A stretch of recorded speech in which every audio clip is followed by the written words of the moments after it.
නුවරඑළියේ යන ගමනේ අපේ දෙවෙනි දවස උනේ ගිගිරි පාක් එකට යන්න. උදේම නැගිටිලා යන්න ලෑස්ති වුණාට යන්න බැරි වුණා වැස්ස නිසා. හැබැයි අපි හිතපු නැති විදිහට එදා දවස පුරාම පොද වැස්සක් වැටුණා. මුළු පළාතම සීතල මීදුමෙන් වැහිලා තිබුණේ. පොද වැටුණට අපි නොගිහින් ඉඳේ නෑ. ටික වෙලාවකින් වැස්ස නතර වුණා. වැහි බින්දු වැටිලා මල් තවත් නැවුම් වෙලා වගේ හරිම ලස්සනට පෙනුණා.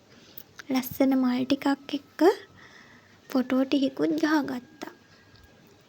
ඇත්තටම ඒ වැස්ස අපේ ජීවිතේට ලොකු පාඩමකුත් කියලා දුන්නා.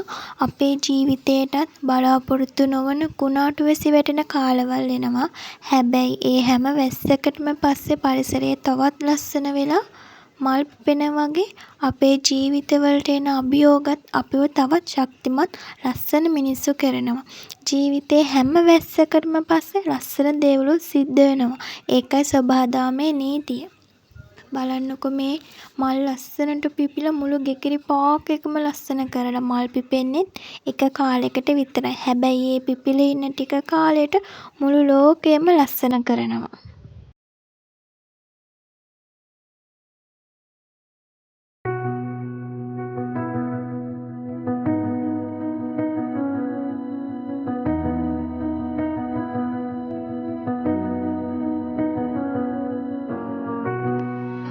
ලැබිලා තියෙන පුංචි කාලය ඇතුළත තමන් සතුටින් ඉන්න ගමන් අනිත් අයටත් සතුටක් ආදරයක් බෙදන්න පුළුවන් නම් ඒක තමයි ජීවිතේ ලස්සනම දේ.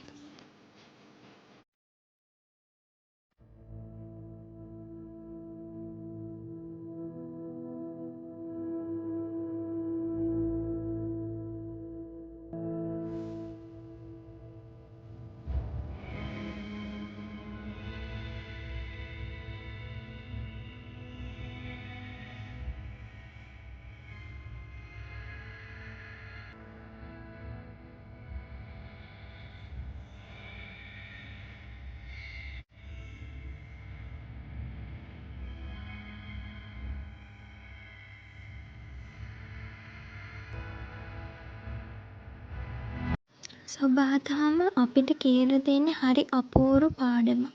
හැම වෙලේකම හැම මලක්ම පිපෙන්නේ තමන්ගෙම කියලා කාලයක් ගන්නවා.